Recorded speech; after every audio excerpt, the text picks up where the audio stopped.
Shalom alaihim Bapak Ibu dan saudara-saudara sekalian yang diberkati oleh Tuhan Yesus Kristus. Bersyukur kepada Tuhan pada kesempatan ini kita bisa berjumpa kembali melalui renungan singkat di pertengahan minggu kita. Namun sebelumnya marilah kita akan tunduk kepala berdoa kepada Tuhan. Ya Tuhan, kami bersyukur pada kesempatan ini hanya karena anugerah Tuhan. Kami bisa bersama-sama bersekutu untuk mendengar sebagian dari kebenaran firman Tuhan. Mohon Tuhan mengurapi kebenaran firman-Mu, supaya menjadi berkat bagi semua yang mendengarkannya. Mendatangkan kekuatan, mendatangkan sukacita di masa-masa yang sulit ini. Bahkan kami merasakan kebahagiaan. Tuhan Roh Kudus bekerja. Terima kasih di dalam nama Tuhan Yesus Kristus. Haleluya. Amin. Bapak, Ibu, dan saudara-saudara sekalian yang diberkati oleh Tuhan Yesus Kristus. Kali ini saya akan menyampaikan renungan di pertengahan minggu kita dari hal kebahagiaan bagi yang suci hatinya. Kebahagiaan bagi yang suci hatinya. Ayat dasar yang saya ambil sebagai landasan renungan pada malam hari ini di dalam Injil Matius pasal yang kelima pada ayat yang ke-8. Matius pasal 5 pada ayat yang ke-8, demikian saya bacakan firman Tuhan.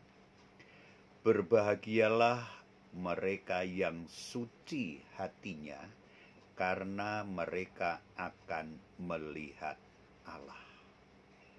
Ya, di dalam Injil Matius pasal yang kelima sampai pada pasal yang ke-7 itu adalah merupakan rangkaian pengajaran khotbah di atas bukit.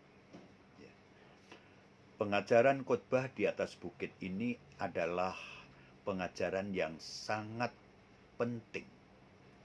Sebab khotbah di atas bukit ini merupakan ringkasan dari hampir semua ajaran-ajaran yang diajarkan oleh Tuhan Yesus. Di sana berbicara mengenai ibadah, mengenai doa, mengenai persembahan, mengenai puasa, dan yang lain-lain. Pada kesempatan ini, saya akan membahas dari hal kebahagiaan. Kebahagiaan adalah hal yang dimimpikan, yang sangat diingini oleh setiap manusia yang hidup di bumi ini. Baik itu secara pribadi maupun di dalam berkeluarga. Semua mendambakan mengalami suatu kebahagiaan.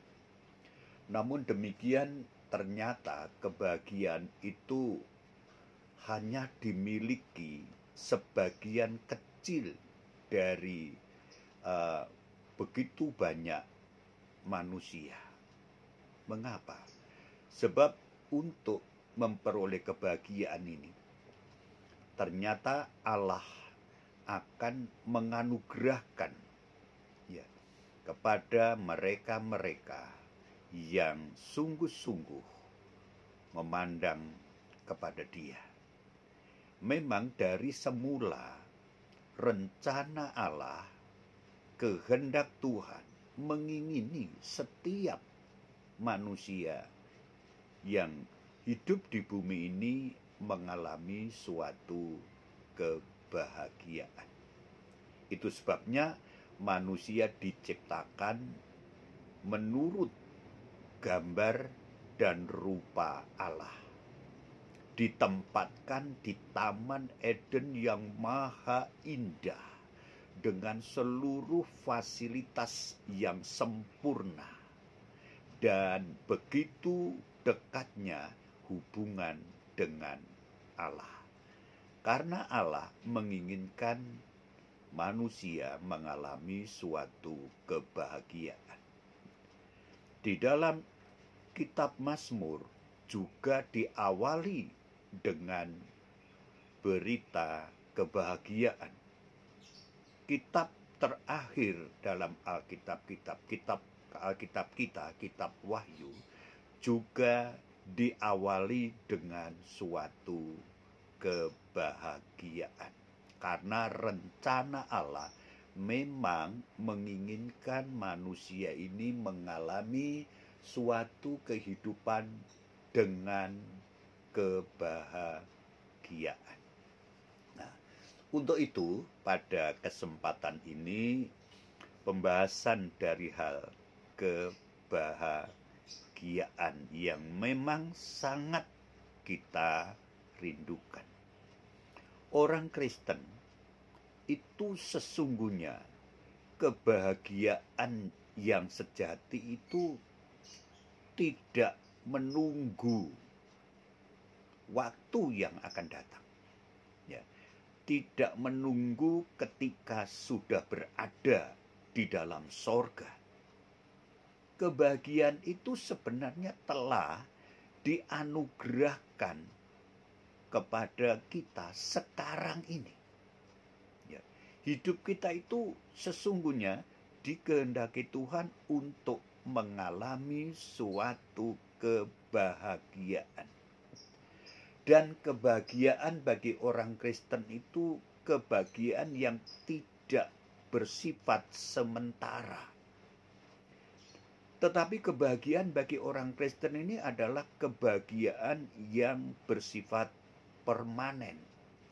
Karena tidak ada hal lain yang bisa mengambil, merebut, merampas kegembiraan yang Tuhan berikan kepada kita. Kalau saudara membaca dalam Yohanes pasal yang ke-16 ayat 22b, dikatakan tidak seorang pun dapat merampas kegembiraan itu daripadamu. Kebahagiaan orang Kristen yang sejati itu adalah bersifat permanen, bukan bersifat sementara. Terus sebabnya bacaan firman Tuhan tadi telah diserukan oleh Tuhan. Berbahagialah orang yang suci hatinya. Ya, suci di dalam bahasa Perjanjian Baru itu disebut kataros. Kataros itu memiliki beberapa makna. Ya, beberapa arti yang berkaitan dengan kehidupan kita. Arti yang pertama, ya, suci itu adalah digambarkan seperti pakaian yang telah dicuci bersih tanpa noda. Jadi kataros itu adalah pakaian yang tadinya itu kotor, tetapi telah dicuci menjadi bersih tanpa noda. Ya. Kehidupan kita ini bukankah dulu kehidupan yang penuh dosa, penuh kenajisan, ya, penuh berbagai macam kesalahan. Tapi ketika kita percaya Tuhan Yesus dan kita mengakui dosa-dosa kita dan kita bertobat, hidup kita itu disucikan oleh darah Tuhan Yesus. Sehingga kita menjadi orang yang memiliki hati hati yang suci, kataros. Ya, itu makna pertama. Suci artinya tidak bernoda di dalam hati. Makna yang kedua, kataros itu juga digambarkan seperti gandum. Ya, gandum yang telah dipisahkan dari sekam-sekannya, dari jeraminya, dari semua bentuk yang tidak berguna. Sehingga gandum itu menjadi gandum yang telah terpisah dari yang tidak berguna. Gandum yang murni. Kemudian makna yang ketiga yang disebut kataros atau suci itu adalah seperti susu, air susu yang sudah dipisahkan dari semua kadar-kadar air dan kadar-kadar yang lain. Sehingga susu itu menjadi susu yang benar-benar murni susu. Itu kataros. Ya. Asli hanya gandum saja. Itu kataros. Susu yang murni itu adalah kataros ataupun suci. Ya. Seperti air anggur yang benar-benar telah disucikan, dipisahkan dari kadar-kadar air. Sehingga murni kadar air hanya air anggur saja. Kataros ataupun tidak bercampur dengan air dan bahan-bahan yang lain. Ya. Jadi berbahagialah orang yang suci hatinya. Ya. Kataros, ya. Orang yang murni, tidak bercampur hal-hal yang dosa, hal-hal yang lain. Kita kalau benar-benar menginginkan hidup kita mengalami kebahagiaan yang sejati, ya, jadilah orang-orang Kristen yang terus-menerus menjaga hati kita supaya tidak bernoda dari dosa, tidak bercampur dengan hal-hal yang tidak baik.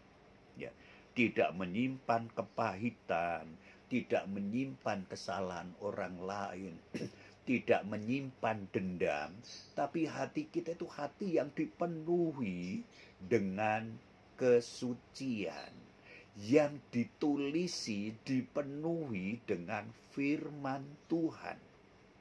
Hidup seperti inilah yang benar-benar akan menikmati kebahagiaan yang Tuhan telah anugerahkan. Bebas dari segala macam dosa. Artinya begini. Saudara, bukankah dalam kehidupan kita sehari-hari, kalau kita benar-benar mau jujur di hadapan Tuhan, saya berikan satu contoh. Kita melakukan sesuatu yang baik bagi orang lain. Ya. Sulit untuk kita ini tidak memiliki motivasi bagi kepentingan kita. Ya. Ini artinya apa? Artinya di sini hati kita ini sudah tidak lagi dibilang murni. Kita menolong orang lain, kita memberi orang lain, kita membantu orang lain, atau kita juga melayani Tuhan, atau kita juga beribadah kepada Tuhan, kita berdoa kepada Tuhan, tapi dengan motivasi bagi kepentingan diri kita sendiri. Ini yang dikatakan tidak lagi murni, kataros, tetapi ini adalah merupakan bagian-bagian yang ada nodanya. Ya, kita melayani ya supaya orang lain itu begitu sangat memperhatikan kita. sehingga memberi pujian kepada kita, dikatakan wah si A itu loh pelayanannya bagus, ya. Wah, itu kita membutuhkan itu.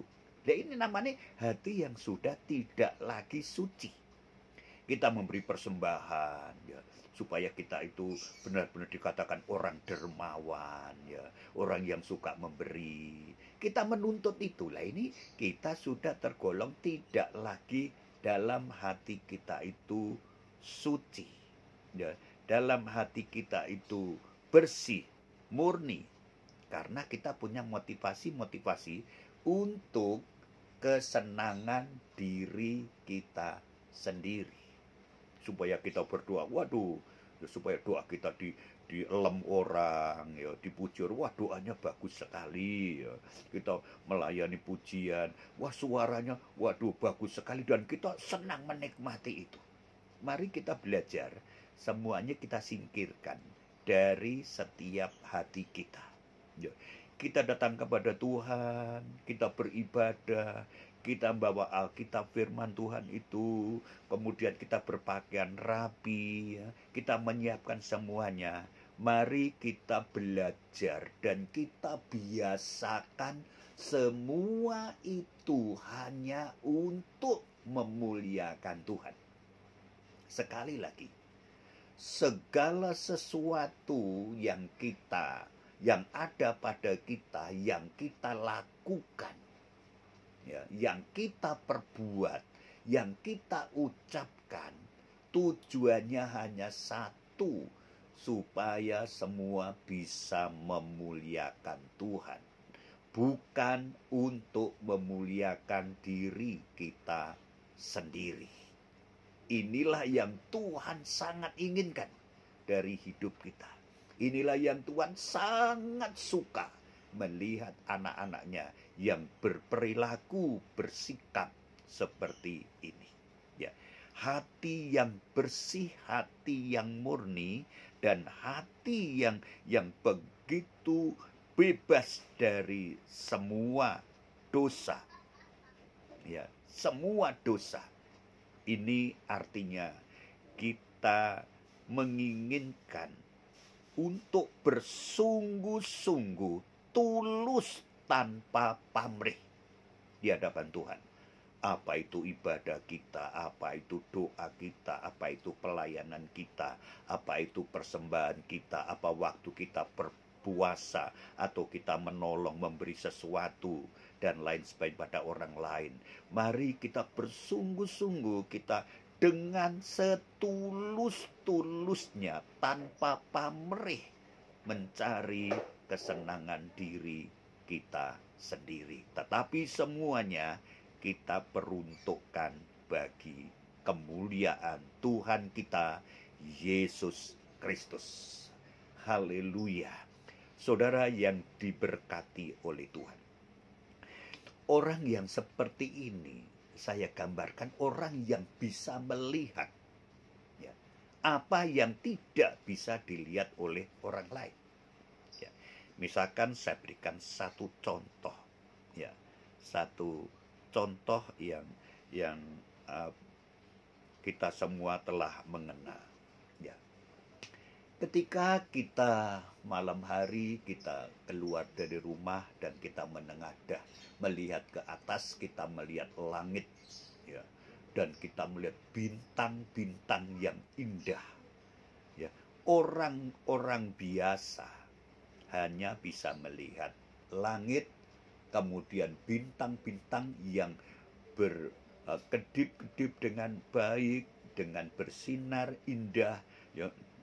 Ada yang ukurannya agak besar, ada yang ukurannya sedang, hanya sebatas itu. Ya, hanya sebatas, secara umum manusia melihat hanya sebatas itu. Bintang begitu banyak, ya, jumlahnya, langit begitu sangat terbentang luas. Tapi bagi orang yang ahli di dalam perbintangan, dia bisa tahu nama bintang-bintang itu satu persatu, dan tahu kegunaan, ya, bintang-bintang itu, dan tahu planet-planetnya. Tapi orang biasa banyak tidak bisa mengetahui itu. Itu bedanya. Orang biasa hanya melihat bintang, melihat langit, banyak bintang. Tapi orang yang ahli dalam perbintangan, dia tahu planet-planet yang ada di sana, tahu nama-nama bintang itu, dan tahu manfaat dari bintang-bintang itu. Kemudian saya berikan contoh yang kedua. Misal kita melihat begitu banyak macam-macam tumbuh-tumbuhan, rerumputan, tumbuh-tumbuhan kecil-kecil begitu banyak, kita hanya mengagumi begitu banyak hijau, ya, begitu pemandangannya indah. Tapi beda bagi para botani, ya, orang yang ahli mengenai tumbuh-tumbuhan, dia tahu persis nama-nama tumbuh-tumbuhan itu. Dia tahu juga manfaat tumbuh-tumbuhan itu. Dan dia tahu ada tumbuhan yang langka, yang sangat penting. Dia tahu semuanya itu. Karena dia mempunyai pengetahuan yang begitu luas mengenai tumbuh-tumbuhan yang ada. Ya, kita kebanyakan hanya tahu, ya, hanya tahu ini tumbuhan rumput ini. Tapi orang yang ahli botani itu tahu semuanya. Dan manfaatnya dia juga tahu. Ya. Orang-orang biasa ketika melihat lukisan, ya, dia hanya sekedar melihat lukisan ini indah, lukisan ini bagus. Ya. Tapi bagi seorang seniman, seni lukis, dia tahu persis dalam pengalamannya, di dalam semua perjalanan dalam meneliti semua, dia tahu persis, oh ini lukisan ini, oh mahal harganya, ya, oh lukisan ini kurang bagus, ya. Jadi dia bisa menilai lukisan-lukisan itu, dan dia tahu persis cerita di atas kanvas itu. Dia tahu persis maksud daripada si pelukis itu, punya makna apa, punya tujuan apa. Ahli pelukis, seniman pelukis itu dia tahu. Ya demikianlah. Jadi kita perhatikan, ya, bedanya orang biasa dengan orang-orang yang ahli di bidangnya masing-masing. Ya, beda, ya. Dan itu sama halnya dengan kita. Orang yang suci hatinya itu orang yang bisa melihat Allah, memandang Allah. Satu saat nanti dia berjumpa dengan Tuhan, muka dengan muka. Tidak hanya berjumpa dalam iman, tetapi berjumpa, bertatap muka antara kita dan Tuhan. Orang-orang berdosa tidak mungkin dapat melihat Tuhan. Tidak mungkin. Tidak akan sanggup. Semua akan mati kalau memandang Tuhan. Ya. Semuanya akan binasa. Tetapi satu saat nanti orang yang suci hatinya, dia akan bisa memandang Tuhan, melihat kemuliaan Tuhan, melihat keagungan Tuhan. Dan dia begitu sangat berbahagia, begitu sangat penuh dengan sukacita. Jadi di sini bagaimana pentingnya, ya, bagaimana indahnya, ya, ketika kita memiliki hati yang suci.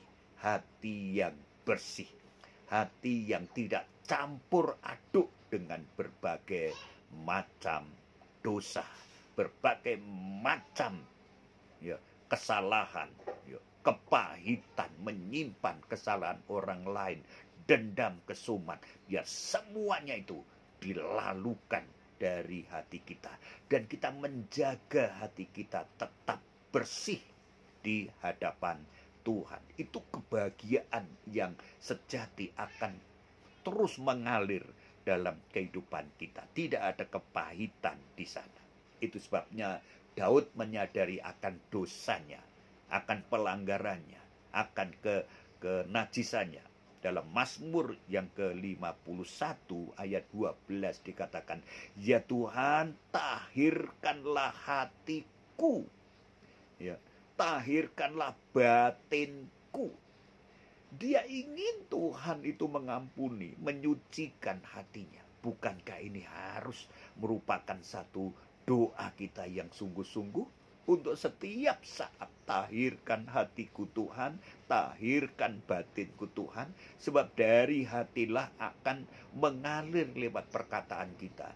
Dari hati kita akan mengalir menjadi tindakan kita. Dari hati kita itu seringkali akan mempengaruhi dalam gaya hidup kita.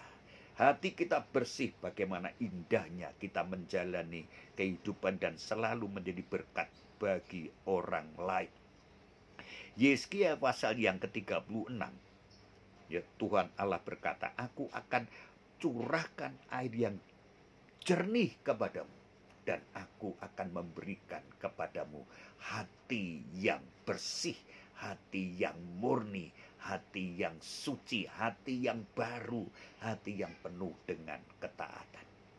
Berbahagialah orang yang suci hatinya, karena mereka akan memandang Allah, dan Allah akan begitu berkenan dengan kita, dan akan memeluk kita, dan akan menggandeng kita, dan akan menggendong kita, karena kita orang-orang yang layak untuk menerima semuanya itu karena anugerah Tuhan.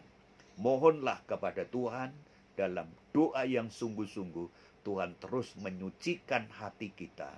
Tuhan terus menyucikan, mentahirkan, menyucikan.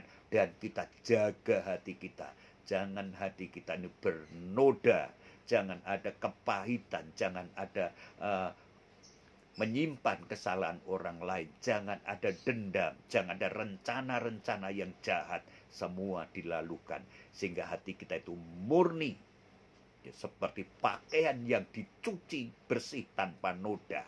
Ya, bersih seperti gandum yang telah dipisahkan dari jerami dan kotoran sekam-sekam yang lain. Ya, seperti air susu tanpa campur kadar air, ya, yang bukan susu. Kemudian kita juga memiliki anggur yang murni, hanya dari perasan anggur saja, tanpa ada campuran yang lain.